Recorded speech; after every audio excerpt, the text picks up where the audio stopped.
안녕하세요. 오늘도 서연살롱을 찾아주셔서 감사합니다. 저는 60대 중반의 여성이에요. 아직도 마음은 30 몇 살인 것처럼 젊기만 한데 어느새 이런 나이가 되었네요. 지금 시대에는 60도 젊다고 하잖아요. 제가 봐도 저는 아직 창창한 것 같아서 제2의 인생을 산다는 생각으로 그림 공부를 하고 있어요. 아니, 저에게는 제3의 인생이라고 해야 맞을까요? 인생이라는 게 무엇인지 잘 아는 건 아니지만 많은 경험을 하게 되는 것만은 부인할 수 없는 사실 같아요. 저에게도 아주 힘든 시간이 있었고 기적 같은 일도 있었거든요.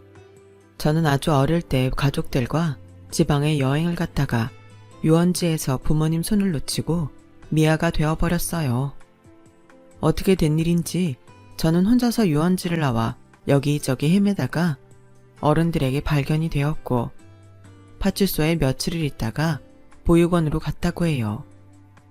이건 제가 보육원에서 들은 이야기이고 저는 기억하지 못하고 있는 사실이랍니다.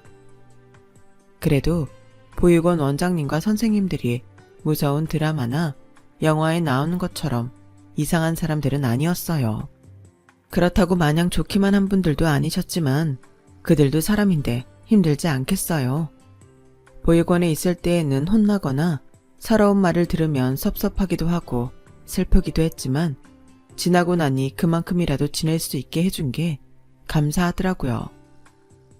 보육원은 고등학교를 졸업하면 떠나야 됐기 때문에 저는 그 전에 취직할 수 있는 일을 찾아보려고 애를 썼고 제가 가장 쉽게 할 수 있는 일인 조리사 자격증을 따게 됐어요. 어떻게든 혼자 살아보겠다고 열심히 뛰어다니니까 원장님은 제게 기숙사가 있는 공장 식당을 알아봐 주셨어요. 미선이 너라면 어디서든 잘할 걸 믿고 소개한 거야. 그러니까 네가 잘해서 다른 동생들한테도 좋은 기회가 올 수 있게 해야 돼. 제가 보육원에 들어올 때 손목에 빨간색과 갈색의 가죽으로 된 팔찌를 하고 있었는데 거기에 선이라는 글자가 있어서 원장님이 저한테 미선이라는 이름을 붙여줬어요. 저는 보육원에 올 때 4살 정도였고 너무 놀라서인지 한 달이나 말을 안 했다고 해요. 제 이름도 말하지 못했고요. 저는 원장님이 지은 이름으로 학교도 갔고 취직도 한 거죠. 공장 기숙사는 보육원보다는 좀 더 자유로웠고 무엇보다 제가 돈을 벌 수 있다는 게 너무 좋았어요. 처음 들어가서 한 일은 요리보다는 그릇을 닦는 일이 더 많았지만 그 일이 힘든 줄 모르고 할 만큼 저는 신이 났어요. 얼른 돈을 벌어서 작은 자취방을 얻는 게 제 꿈이었거든요. 매달 적금 통장에 돈이 쌓여가는 걸 보면 너무나 뿌듯했고 방을 얻는 날 새 가구를 들일 상상을 하며 어려운 일이 있어도 꼭 참고 일을 했어요. 공장에 온 지 1년 정도 되었을 때였죠. 이제는 제가 요리도 직접 할 수 있는 자리에 있었고 조리반 반장님과 함께 매일 들어오는 야채며 해산물 같은 식재료를 검토하고 차에서 같이 내렸거든요. 여자가 하기에 조금 힘든 일일 수도 있었지만 그래도 반장님이 저를 신뢰하기 때문에 같이 한다고 생각해서 저 나름대로는 아주 뿌듯했답니다. 그러다가 남편과 처음 만나게 됐어요. 본사에서 내려온 남편은 사무직이었고 식당에서도 밥을 먹는 일이 거의 없는 것 같았어요. 그런데 저희가 식재료를 나르는 걸 보더니 이러더군요. 와, 이거 재료가 아주 싱싱하고 좋은데요. 저도 이제부터 식당에서 점심 먹어야겠어요. 당시 저는 좀 더 나은 직업을 갖고 싶다는 열망에 공장에서 버스로 30분 거리에 있는 야간대학에 다니고 있었어요. 영양사 자격증을 따면 제가 직접 식당도 짤 수 있고 야간이어도 대학 졸업장이니 월급도 더 올라갈 걸 생각했죠. 저는 장학금을 받으려고 아등바등 공부하고 일만 하고 있었어요. 그러니 남자든 유흥이든 눈에 들어올 리가 없었어요. 그러던 어느 날 제가 학교를 가려고 공장을 나서는데 그 사람이 차 경적을 울리며 저를 부르더라고요. 어디 갔냐고 묻는 남자에게 학교에 간다고 하니 저를 태워주겠다고 했어요. 괜찮아요. 버스 타면 30분인데 괜한 패기치기 싫어요. 패는 무슨 패예요. 제가 그쪽으로 가는 길인데요. 그냥 타세요. 버스비 아끼고 좋잖아요. 버스비 아끼라는 말에 저는 혹해서 남자의 차에 타게 됐고, 그날부터 그 사람은 저와 마주치는 날이면 학교 근처까지 바래다 주곤 했어요. 처음 만났을 때부터 친근했던 남편에게 저는 조금씩 마음을 빼앗겼죠. 그때까지 그런 친절과 따뜻함을 받아본 일이 별로 없었거든요. 게다가 남자가 저에게 먼저 다가와서 상냥하게 구니까 이게 꿈인가 싶은 마음도 있었어요. 어느새 저는 남편과 사귀는 사이가 되어서 남편의 자취방에도 드나들게 되었고, 그렇게 1년을 지내다가 결혼 이야기가 나왔어요. 남편이 서울에 있는 본사로 올라가기 전이었어요. 미선아, 나랑 같이 서울에 가자. 우리 거기서 결혼도 하고 행복하게 살자. 저를 호영씨 집안에서 좋다고 할까요? 알다시피 저는 혼자이고 보육원에서 자랐잖아요. 그런 배경을 가진 여자를 좋아할 남자 부모는 없다는 걸 저도 잘 알고 있어요. 내가 말했잖아. 나도 아버지 없다고. 아주 어렸을 때 돌아가셔서 기억도 잘 안 나. 그럼 나도 반은 고아인 거잖아. 내가 결혼하고 싶은 건 다른 여자가 아니라 바로 미선이 너야.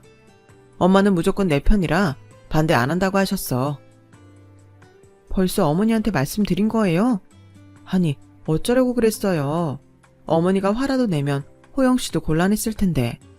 그런 일 전혀 없었고 내 말대로 엄마는 나만 좋으면 상관없다고 하셨어.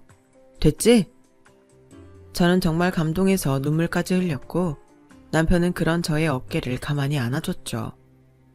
제가 좋아하는 남자와 결혼을 한다니 정말 꿈만 같았어요. 하지만 제게는 한 가지 걸리는 게 있었어요. 결혼해서 서울에 가게 되면 다니던 학교를 그만둬야 했거든요. 저는 학교에 다니는 걸 포기하고 싶지 않았어요. 그래서 여기저기 알아보니 다니던 학교를 휴학하고 서울에 있는 학교 중 학점 인정을 받을 수 있는 곳이 있더라고요. 저는 그렇게 하기로 하고 학교 휴학을 했어요. 휴학계를 내는데 어찌나 마음이 이상하던지요. 누구보다 열심히 했고 영양사 자격증을 꼭 따겠다는 마음이 강했기 때문에 아쉬움이 있었던 건 당연했죠. 그래도 앞으로 새로운 삶을 살 수 있다는 희망에 부풀어서 저는 섭섭한 마음을 잘 정리할 수 있었어요. 그리고 많은 사람들의 축하를 받으며 저는 서울로 왔고 남편과 결혼식을 올린 후 꿈같은 신혼생활을 시작하게 됐어요. 보육원에서 자랐기 때문에 제 가족이 생긴다는 건 정말 벅차고 감동적인 일이었어요. 공장 식당에 반장님 손을 잡고 결혼식장을 걸을 때부터 결혼식이 끝날 때까지 저는 계속 눈물을 흘렸어요. 아니, 오늘의 주인공인 신부가 이렇게 계속 울면 어떡해. 이러다가 계속 아들만 낳겠어. 신부가 결혼식에서 울면 아들 낳는다고 하잖아. 라며 남편이 놀리는 바람에 조금 웃긴 했지만 그래도 눈물이 멈추지는 않더라고요. 어머니는 좀 무뚝뚝한 편인 것 같았지만 그래도 저도 챙기고 남편도 챙기느라 결혼식 때도 분주하셨어요. 그런 모습을 보며 속으로 감사하기도 했고요. 정말 잘 모시겠다는 마음이 절로 들었어요.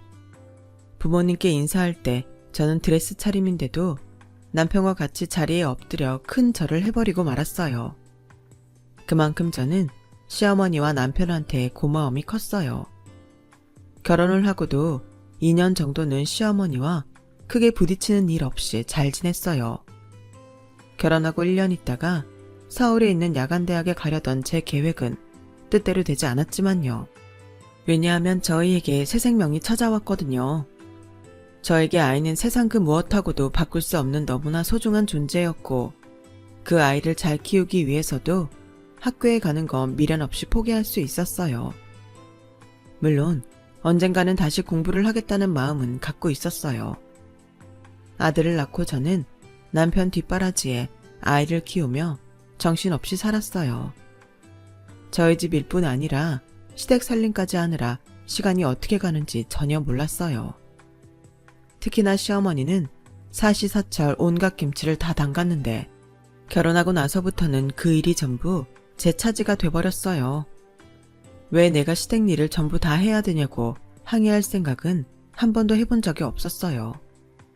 어쩌면 저는 제가 보육원 출신이라 처지가 꿀리니까 시어머니한테 일이 힘들다는 말을 꺼내지도 못했던 게 아닐까 싶어요. 왜 사람들도 본능적으로 자기가 수그려야 되는 걸 안다고 하잖아요.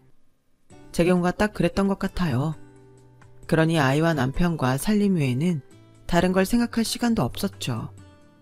지금 생각하면 그 많은 일을 다 어떻게 했나 모르겠어요. 다시 돌아가면 그렇게 할 수 없을 것 같더라고요. 그런데 남편에게서 조금씩 변화가 생기기 시작했어요. 이전과 다른 모습들이 보이기 시작한 거죠. 아니, 그보다는 원래 본성을 드러내기 시작했다는 게 맞겠네요. 남편은 차츰 제 생활비를 가지고 장난을 쳤어요. 항상 주던 대로 가져오지 않고 자꾸 돈이 줄어드는데 혹시 월급이 줄었나 하는 생각이 들더라고요. 우리 석 달 전부터 생활비가 줄었는데 당신 일부러 그러는 거야? 아니, 모르고 그렇게 주는 거야? 혹시 회사에 무슨 일 있어? 우리 너무 헤프게 돈 쓰는 것 같아서. 뭐 그리 돈 들어갈 게 있어. 반찬도 엄마네 거 하면서 좀 갖다가 먹으면 되잖아. 우리가 뭐 그렇게 돈 쓸 일이 있어. 그건 아니지. 우리 쓰는 거야 그렇다 치지만 정우도 점점 커가고 앞으로 돈 들어갈 것만 있잖아. 그리고 애 먹는 것도 무시 못하잖아. 지금 잘 먹어야 쑥쑥 잘 큰다는데 난 더 좋은 거 못해줘서 속상하다고. 뭐 형편 되는 대로 해야지. 어떻게 남들 하는 대로 다 따라하겠어. 있는 돈에서 머리 잘 써서 쓰는 게 여자가 할 일 아니야? 라며 오히려 저를 탓하는데 좀 억울하더라고요. 저야말로 어떻게든 아끼면서 아이 좋은 거 먹이고 남편 보약까지 챙기려고 하는데 말이죠. 그리고 다음날 시댁에 반찬이랑 빨래를 하러 갔어요. 일주일에 한 번씩 가서 시어머니 빨래랑 한 주 동안 시어머니가 먹을 밑반찬을 만들었거든요. 그런데 시어머니가 그러더라고요.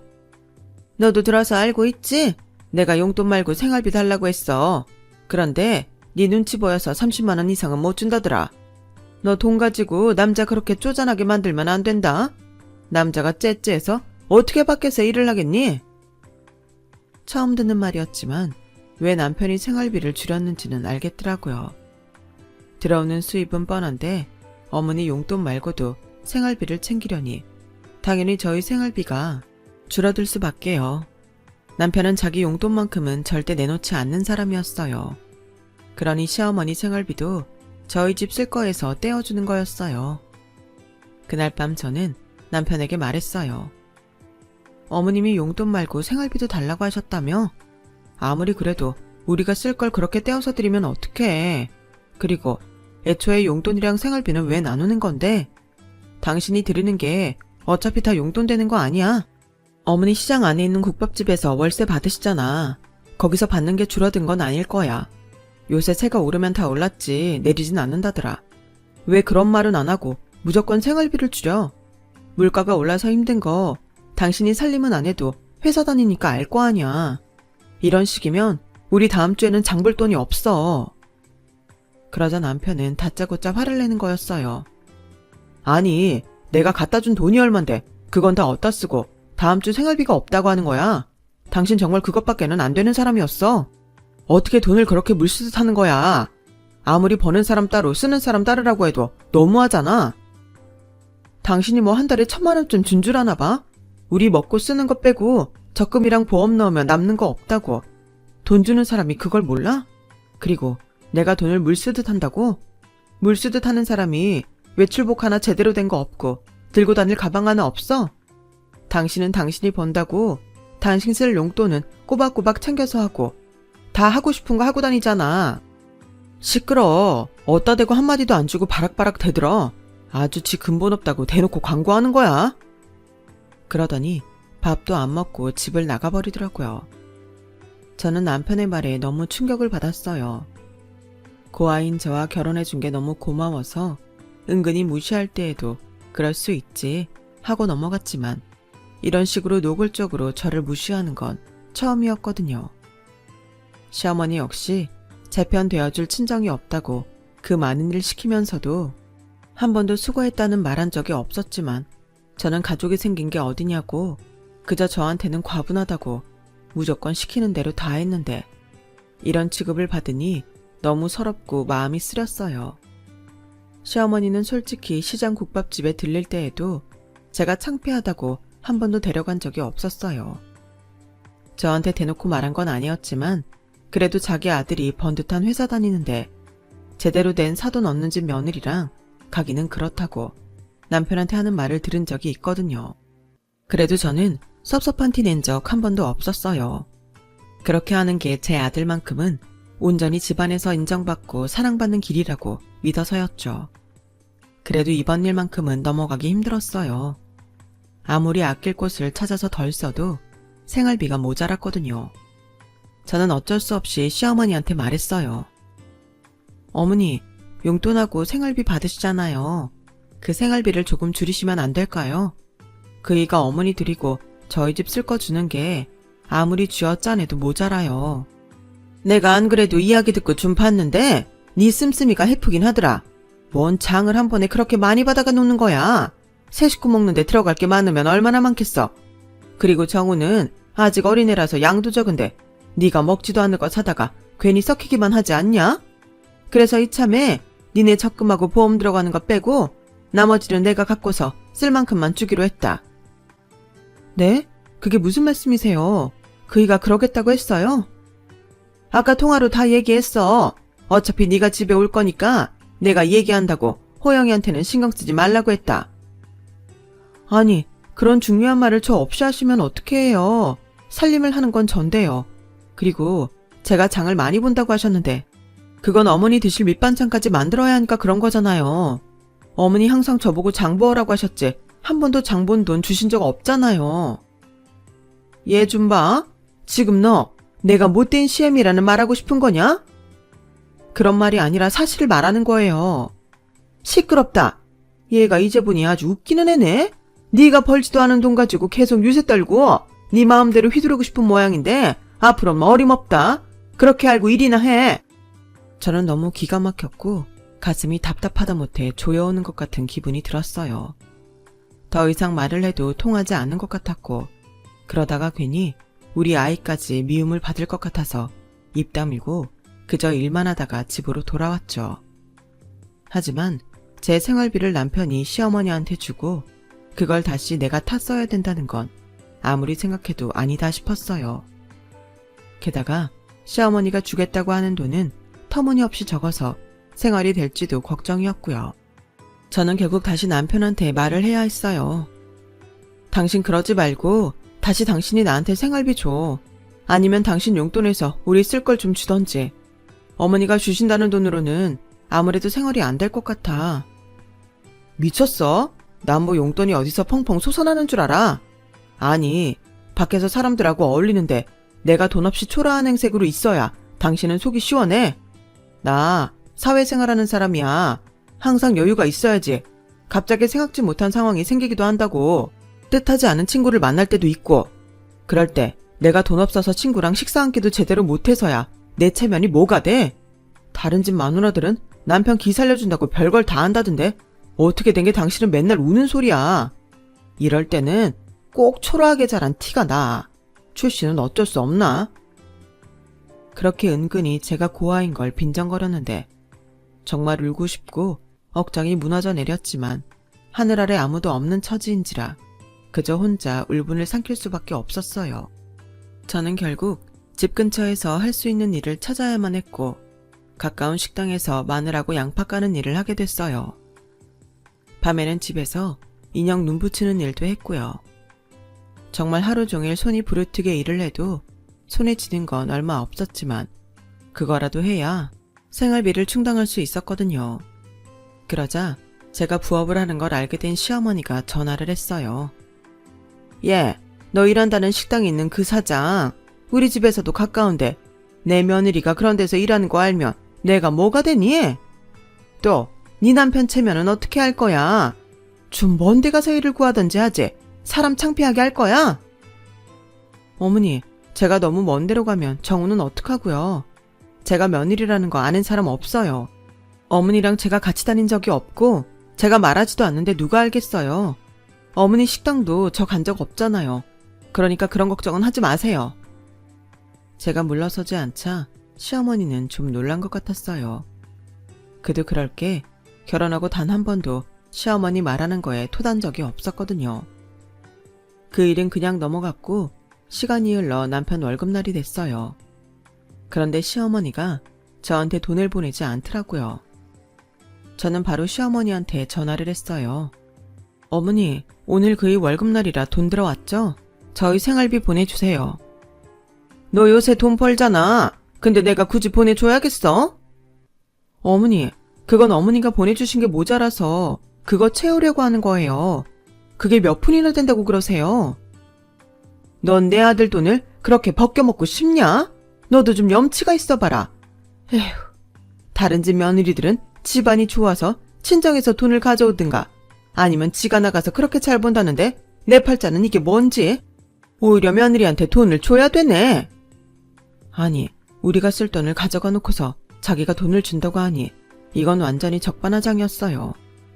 하지만 제가 뭐라고 하기도 전에 시어머니는 하나뿐인 아들인데 사돈도 없는 집 여자가 들어와서 아주 박복한 짓은 지가 혼자 다 해요. 맨날 돈 없다 징징대기나 하니 복이 들어오다고도 나가겠다. 저는 그 순간 시어머니한테 그나마 있던 정까지 뚝 떨어졌어요. 제가 한참 딸리는 건 사실이었지만 그런 모욕을 계속 들으면 누구라도 마음이 상할 일이죠. 저는 결국 아이를 데리고 나가서 일할 곳을 찾았어요.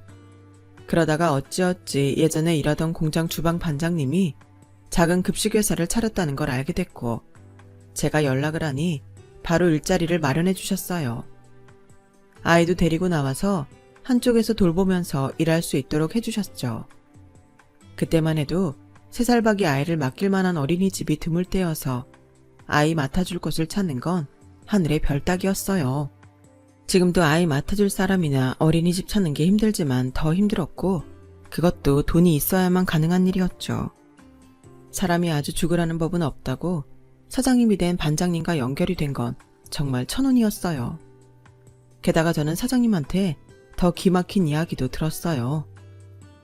자기 남편 말이야. 나도 몰랐다가 퇴사하기 전에 본사에 갔다가 들었는데 한번 이혼했었다더라. 그게 남자 어머니가 괴롭히는 것도 장난 아닌데다가 자기 남편도 한성깔 했대. 그 여자도 집이 좀 어려웠다던데 견디지 못하고 나갔다고 하더라고. 자기는 괜찮아. 혹시 무슨 일 있으면 나한테 꼭 말해. 라며 걱정해 주시는데 저는 꼭 남편하고 시어머니한테 속은 것 같고 그 배신감이 너무 크니 오히려 아무 말도 할 수 없었어요. 그때는 몰랐지만 남편은 고스톱을 너무 좋아해서 큰돈 거는 것도 좋아했고 그게 문제가 돼서 회사에서 쫓겨날 뻔한 적도 있다고 하더라고요. 그래서 시어머니가 남편한테 돈을 달라고 하는 것 같기도 했어요. 게다가 그동안 제가 겪은 일만 생각해봐도 남편과 이혼하고 헤어졌다는 그 여자의 심정을 알 것 같았어요. 하지만 저에게는 그럴 용기가 없었어요. 사람들 시선도 시선이었고 남편과 헤어지면 다시는 저에게 가족이 생기지 않을지도 모른다는 두려움이 있었거든요. 또 제 아들이 저처럼 아빠나 엄마를 그리워하며 살게 하고 싶지 않았고요. 어떻게든 참고 사는 것밖에는 방법이 없겠더라고요. 저는 정말 악착같이 이 약물고 살았고 남편과 시어머니가 어떤 홀대를 해도 제 아들만 잘 되면 된다는 마음으로 버텼어요. 그런데 정말 제가 더는 버티기 힘든 일이 생겼어요. 아들이 초등학교 3학년이 되었을 때였어요. 아이가 학교에서 미술대회를 나가게 됐다고 하더라고요. 그림을 잘 그려서 담임선생님 추천으로 나가는 거라 아이도 정말 좋아했고 저도 너무 기뻤어요. 그때 아이가 쓰던 스케치북이고 물감이고 연필이고 제대로 된 게 없었기 때문에 저는 선생님한테 아이한테 뭘 사주면 좋을지 물어봤죠. 그런데 미술용품들도 생각보다 꽤 돈이 들어가더라고요. 그래도 우리 아들이 선생님 추천으로 미술대회에 나간다는데 그깟 돈이 문제가 되겠어요. 저는 아이 미술 도구들을 다 새로 사줬고 미술대회 날 제가 따라갈 수 없으니 대신 그날 선생님과 맛있는 거 먹고 잘하고 오라고 돈을 아이한테 주고 갔어요. 그런데 제가 출근하고 얼마 안 돼서 아이가 울면서 직장으로 전화를 했더라고요. 할머니가 와서 돈이랑 미술 도구를 다 가져갔다는 거였어요. 저는 이해가 안 돼서 다시 물어봤죠. 할머니가 그걸 가져갔다고? 미술 도구까지? 왜? 몰라. 나보고 미술대회는 무슨 미술대회냐고. 너답게 평범하게 살래. 엄마, 나다운 게 뭐야? 아이한테 너답게 살라니 이런 말을 하는 할머니가 어디 있을까요? 저는 너무 기가 막혀서 당장에 시댁으로 달려갔어요. 어머니, 정우 미술대회 나갈 거 다 가져가셨다면서요? 돈도 가져가셨고요. 대체 왜 그러신 거예요? 그리고 애한테 너답게 평범하게 살라니 그건 또 무슨 말씀이세요? 아니, 선생님 추천받아서 미술대회에 나가는 애 칭찬하고 격려는 못해줄 망정 어떻게 그러실 수 있어요? 네 새끼 쓸데없는 대회 내보낼 정신 있으면 네 남편이 지혜미한테 돈 제대로 갖다 주는지나 잘 봐. 걔가 이번 달에 10만 원을 적게 줬어. 뭐 보너스가 적게 나왔대나 어쨌대나. 그러는데 내가 믿을 수 있어야지. 그래서 집에 갔더니 호영이는 없고 정우가 학교 간다는데 보니까 돈에 뭔 비싼 스케치북이며 물감이며 애들한테 너무 과한 걸 갖고 아주 잘난 척하고 있길래 내가 다 가져왔다. 너네를 그렇게 버릇없이 키우면 어떡하겠다는 거냐? 지시애미는 굶어 죽어도 네 아들만 그렇게 삐까뻔쩍하게 키우면 된다는 거야. 너는 왜 그렇게 주제 파악이 안 되니? 네 새끼랑 네가 남들이 하는 대로 똑같이 하고 살아도 된다고 생각하는 거야. 어머니, 정우 어머니 손자예요. 어떻게 그런 심한 말씀을 하실 수 있어요? 저는 너무 화가 나서 소리를 빽 질렀고 시어머니는 그런 저를 기가 막히다는 표정으로 쳐다봤어요. 이게 이제 아주 눈에 보이는 게 없구만. 천의 고아불상에서 며느리를 걷어줬더니 어디서 패륜아들이라는 짓거리를 해. 누구한테 네가 소리를 지르는 거야 지금? 애한테 이런 돈을 주는 게 네가 제정신이야? 네 시애미는 어떡하고 살라고 네 아들만 신경 쓰냐?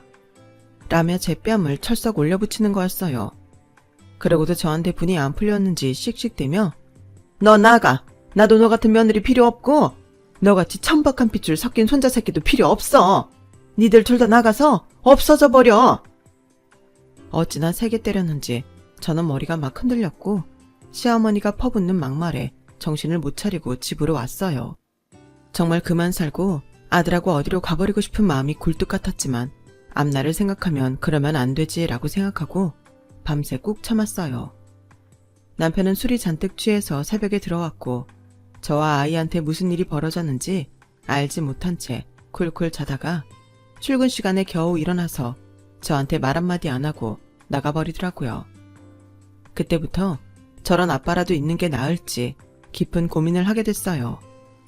그러던 어느 날 보육원에 같이 있던 동생한테서 연락이 왔어요. 저보다 2살 어린 동생인데 그 동생도 저처럼 보육원을 나와서 기숙사가 딸린 회사에 들어갔고 아주 가끔 연락을 주고받는 사이였어요. 언니, 우리 경찰에 잃어버린 가족 등록이라도 해볼까? 혹시 모르잖아. 언니는 팔찌에 이름도 있었다면서. 나는 나 놓고 갈 때 할머니가 준 손수건 있잖아. 그걸로 등록 한번 해보고 싶어. 이제 와서 무슨 소용이냐는 사람들도 있겠지만 그래도 이 세상에 나 혼자인 거랑 가족이 있다고 아는 거랑은 천지 차이인 거 언니랑 나는 알잖아. 안 그래도 시어머니와 남편 때문에 서름이 쌓인 저는 지푸라기라도 잡고 싶은 심정으로 그러자고 했어요. 혹시 기적 같은 일이 생겨서 잃어버렸던 가족을 찾을지도 모르는 일이니까요.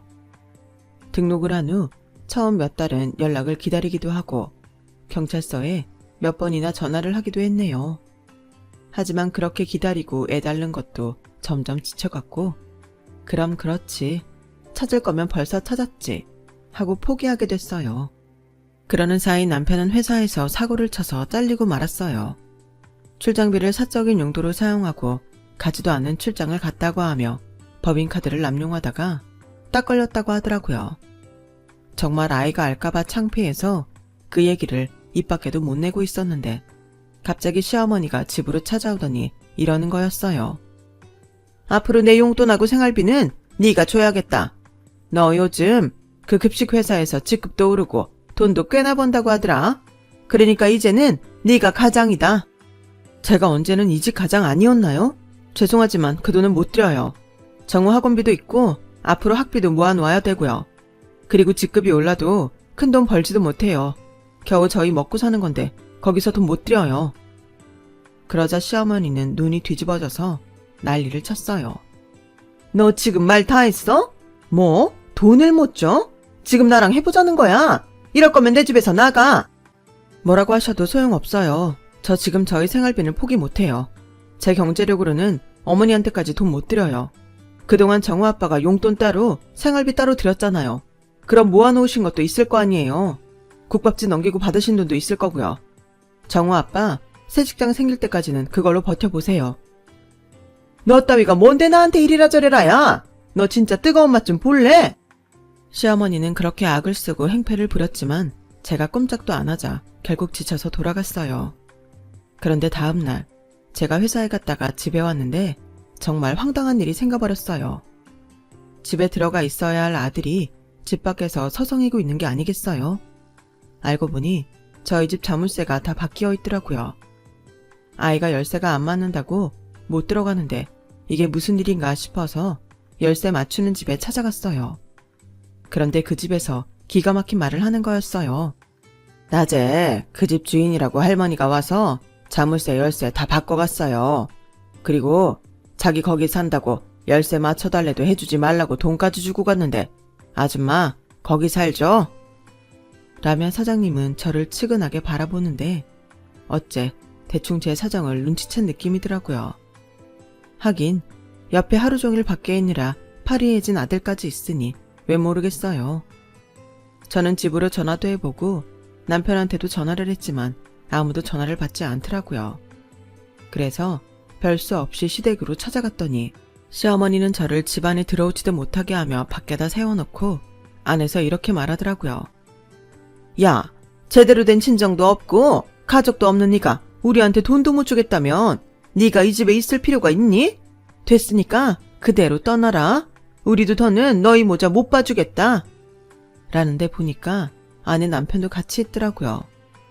그 순간 저는 무엇 때문에 그렇게 기를 쓰고 아등바등 살았나 싶게 너무 허무했어요. 울분이 터져서 당장 어떻게 하고 싶었지만 제 혼자 힘으로는 할 수 있는 것도 없었고 일단 아이부터 챙겨야 되겠기에 저는 아이를 데리고 급한 대로 회사 사장님을 찾아갔어요. 사장님은 제가 집을 구할 때까지 있으라고 작은 방을 내주셨고 사장님 가족들도 저희 모자한테 불편해하지 말고 편히 지내라며 친절하게 대해주셨어요. 저는 대충 방 정리를 하고 씻고 나온 아들한테 이불을 펴주면서 얼른 자라고 했어요. 엄마가 못나서 너무 미안하다는 말도 함께 했죠. 그랬더니 어린 아들 입에서 뜻밖의 말이 나왔어요. 엄마, 그냥 이혼해. 난 괜찮아. 우리 반에도 엄마 아빠 이혼한 애 있는데 걔는 차라리 그게 마음이 편하댔어. 난 엄마랑 나랑 둘이만 살아도 괜찮아. 라고 차분하게 말하는데 눈물이 왈칵 쏟아졌어요. 저는 감정을 추스르지 못하고 아들을 껴안고 한참을 통곡하며 울었죠. 그리고 아들을 위해서라도 더 열심히 살아야겠다라고 그렇게 다짐하게 됐어요. 시어머니랑 남편은 제가 갈 곳이 없으니 결국 잘못했다고 빌면서 돌아올 거라고 생각했던 것 같아요. 하지만 다시 돌아가서 그렇게 답답하게 사느니 아들 말대로 둘이서 마음 편히 사는 게 낫겠다는 마음이 들었어요. 사장님도 저를 승진 대상에 올려놓으시고 좀 더 편하게 일하고 월급을 많이 받을 수 있게 해주시려고 갖은 노력을 하셨어요. 저는 한 달 정도 사장님 집에서 신세를 지고 아들과 함께 옥탑방을 얻어서 나가게 됐어요. 둘이서 절대 기죽지 말고 열심히 살자고 다짐하면서요. 그런 저희 모자의 마음이 하늘에 닿아서였을까요? 한동안 잊고 지냈던 경찰서에서 전화가 왔어요. 김희선 씨, 가족을 찾은 것 같습니다. 내일 경찰서로 나와주세요. 저는 너무 놀라고 꿈만 같아서 몇 번이고 진짜냐고 물어봤고 잠도 오질 않아서 그 밤에 아이가 자는 것만 확인하고 바로 경찰서로 쫓아갔어요. 경찰서 담당 형사는 내일 오셔야 가족을 만날 수 있다면서도 저한테 따뜻한 커피 한 잔을 내주었어요. 며칠 전에 어떤 할머니가 딸을 아주 어릴 때 잃어버렸다고 혹시 등록된 게 있나 하고 와봤다고 하시더라고요. 그런데 김미선 씨가 가지고 있던 가죽 팔찌하고 똑같은 가죽 팔찌를 할머니가 갖고 계셨어요. 그리고 거기에 영선이라고 딸 이름을 적었는데 영자가 지워져서 선만 보였다고 하더라고요. 잃어버린 유언지도 김미선 씨가 있던 보육원에서 1시간 정도 거리이고 당시 옷차림하고 잃어버린 당사자의 이야기가 딱 맞더라고요. 저는 너무 떨려서 가만히 앉아있지를 못하겠더라고요. 결국 다시 집에 돌아와서 밤새 한잠도 못 자고 있다가 아이가 학교에 가고 난 후에 회사에 사정을 말하고 다시 경찰서로 찾아갔어요.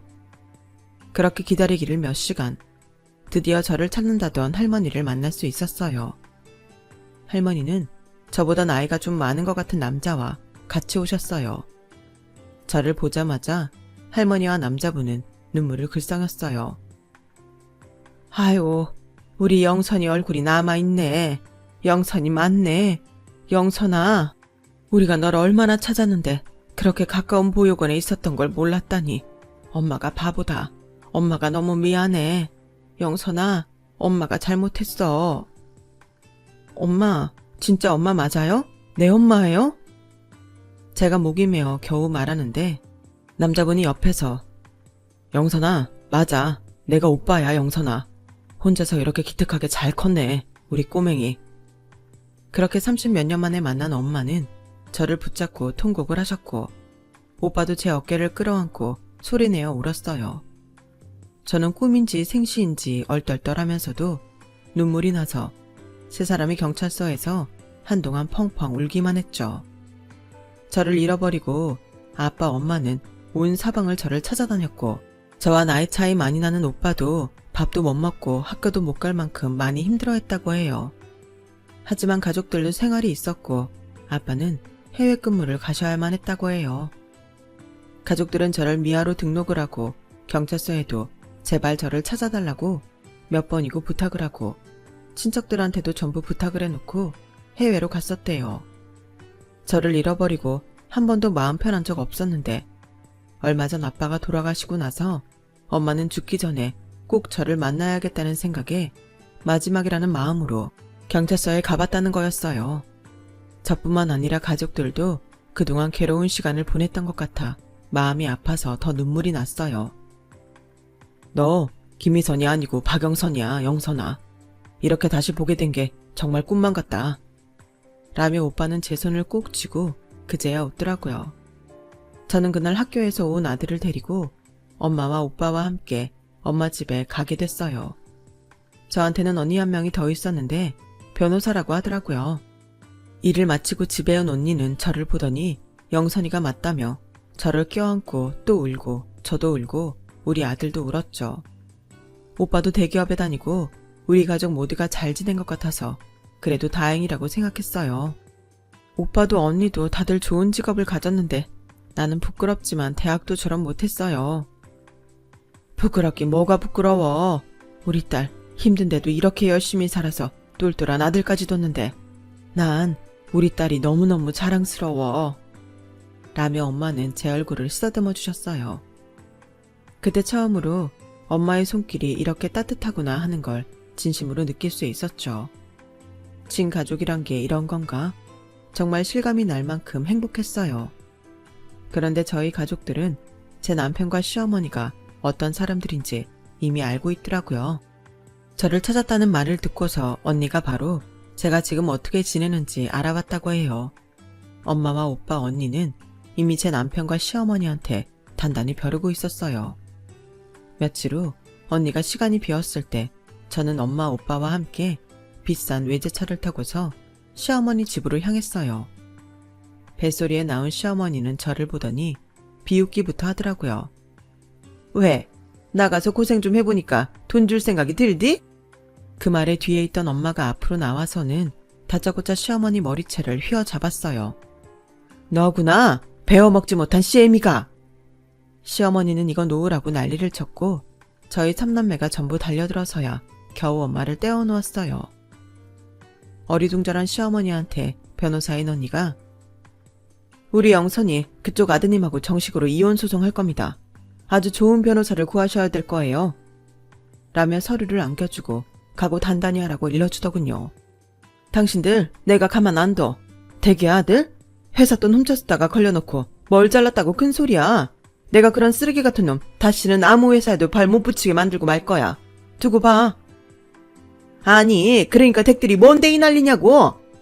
라며 소리를 지르는 시어머니한테 오빠가 저희 영선이 가족입니다. 어릴 때 잃어버렸던 영선이 찾았어요. 라고 하자 시어머니는 놀라서 아주 넋이 나간 것 같더라고요.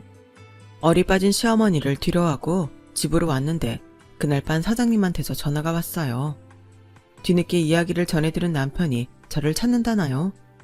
제가 무슨 말을 하기도 전에 사장님은 먼저 내가 행여 찾을 생각 하지도 말고 법정에서 만나려고 했어. 김 과장, 아니 박 과장도 마음 약해지지 말고 절대 연락하지 마. 그리고 다시 한번 축하해. 정말 잘 됐다.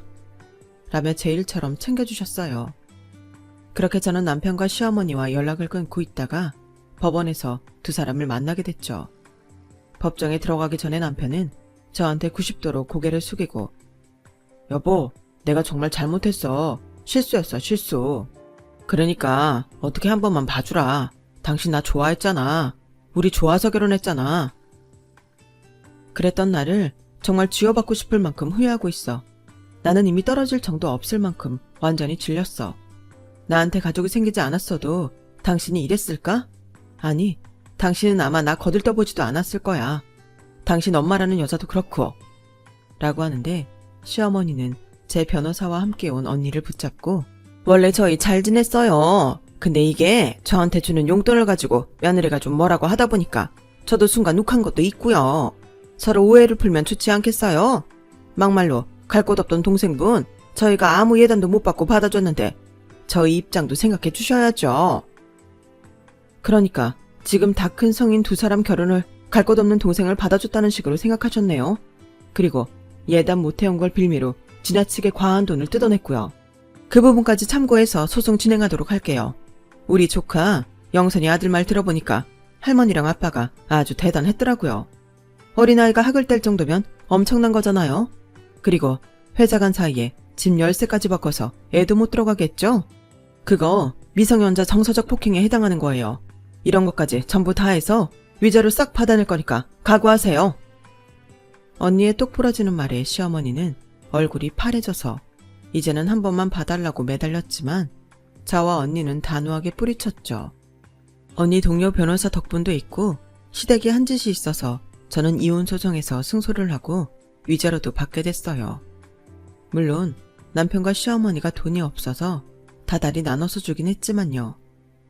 남편은 몇 번 저를 찾아와서 잘못했다고 봐달라고 사정했지만 그동안 참고 산 세월이 떠올라서 절대 그럴 수 없겠더라고요. 저뿐 아니라 아들도 차갑게 남편을 뿌리치자 그 사람은 더 이상 저를 찾지 않게 되었고 위자료를 내느라 힘들게 살다가 다른 곳으로 떠났다는 말만 들었어요. 그 후 저는 방송통신대학에 들어가서 공부를 하고 원하던 영양사 자격증을 땄어요. 그리고 좋은 사람도 만나서 제2의 인생을 살게 되었죠. 엄마는 10년 전쯤 돌아가셨는데 그 전까지는 제가 엄마 가까운 데에 살면서 늘 붙어 있다시피 했어요.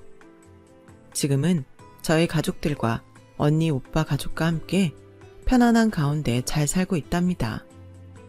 사연 들으시는 분들에게도 저처럼 좋은 일이 생겼으면 해요. 지금은 아무리 힘들어도 언젠가는 반드시 좋은 일이 있을 거예요. 그럼 다들 행복하세요. 여러분, 사연 댓글에 응원과 현명한 조언 부탁드려요. 좋아요와 구독은 저에게 큰 힘이 됩니다. 오늘도 좋은 일 가득하세요.